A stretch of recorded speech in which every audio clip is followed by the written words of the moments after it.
Breaking news చూస్తున్నాం. ఆందోళన జరుగుతుందన్న కారణంతో లాఠీ చార్జ్ చేయడం సరికాదని సుప్రీంకోర్టు వ్యాఖ్యానించింది. జంతర్ మంతర్ నిరసనల్లో విద్యార్థులపై జరిగిన పోలీసుల లాఠీ చార్జ్పై సుప్రీంకోర్టు కీలక వ్యాఖ్యలు చేసింది. పోలీసుల లాఠీ చార్జ్పై తీవ్ర అభ్యంతరం వ్యక్తం చేస్తూ దాఖలైన పిటిషన్లపై దేశ అత్యున్నత న్యాయస్థానం సోమవారం విచారణ చేసింది.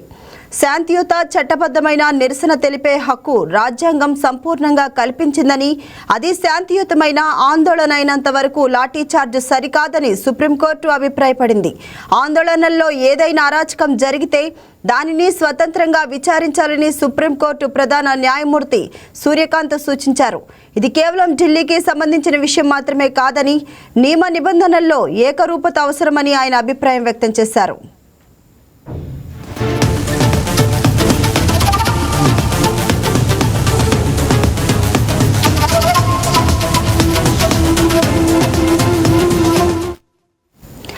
కేవలం ఆందోళన జరుగుతుందన్న కారణంతో లాఠీ చార్జ్ చేయకూడదని, ప్రజాస్వామ్య ప్రక్రియలో క్రమశిక్షణ అంతర్భాగమని సిజే సూర్యకాంత్ పోలీసులకు గుర్తు చేశారు.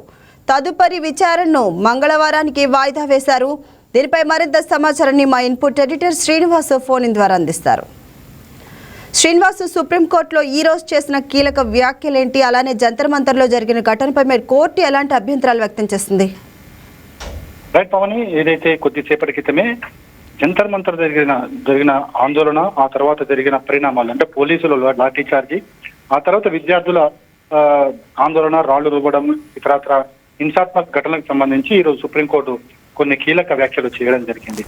ఏదైతే నిరసనలు తెలిపే హక్కు ప్రజలకు ఉంది అని చెప్పేసి పేర్కొనడంతో పాటుగా ఈ నిరసనలకు ఒక నియంత్రణ ఉండాలి, అదేవిధంగా దేశవ్యాప్తంగా ఒకే రకమైన విధానం అవలంబించాలని చెప్పేసి సుప్రీంకోర్టు వ్యాఖ్యానించింది. అయితే ఏదైతే విద్యార్థుల మీద లాఠీ చార్జీని ఖండిస్తూనే ఇలాంటి ఘటనలు జరగాల్సింది కాదు, కానీ పోలీసులు నియంత్రణను పాటించాలి, ఖచ్చితంగా వాళ్ళకంటూ ఒక రూల్స్ ఉండాలి అని చెప్పేసి చెప్పడం జరిగింది. ముఖ్యంగా ఏదైతే పోలీసుల వ్యవహార శైలికి సంబంధించి కొన్ని వీడియోస్ కూడా సుప్రీంకోర్టులో ప్రజెంట్ చేశారు.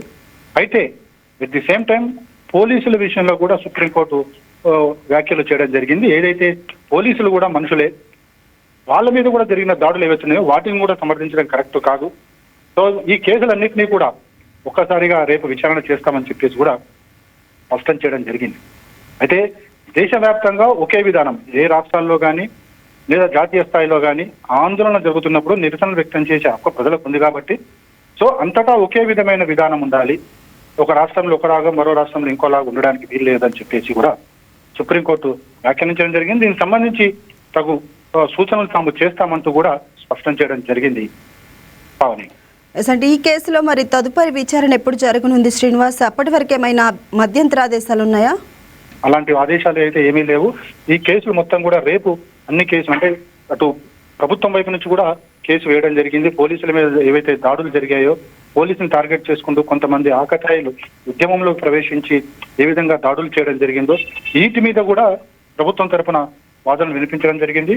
సో ఈ రెండు వైపులా కూడా ఏం జరిగింది, ఎవరెవరు చేశారు, ఎవరిది తప్పు అనే విషయాలన్నింటినీ కూడా రేపు అన్ని కేసులన్నీ కూడా రేపు ఒకేసారి విచారిస్తామని చెప్పేసి కూడా సుప్రీంకోర్టు చెప్పడం జరిగింది.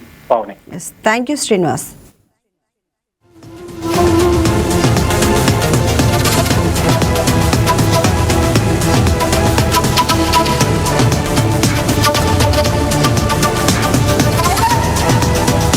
బంగారం బ్యాంకులో ఉంటే అది మీ అప్పు, అదే శివా గోల్డ్ కంపెనీకి తీసుకొస్తే అది మీ పెట్టుబడి. తాకట్లో ఉన్న మీ బంగారాన్ని మేము విడిపించి ఈ రోజు మార్కెట్ ధర కొని స్పాట్లో మీ నగదు మీకు అందిస్తాం. ప్రతి నెల వడ్డీలు కట్టడం లాభమా లేదా ఇలా చేయడం లాభమా మీరే ఆలోచించుకోండి.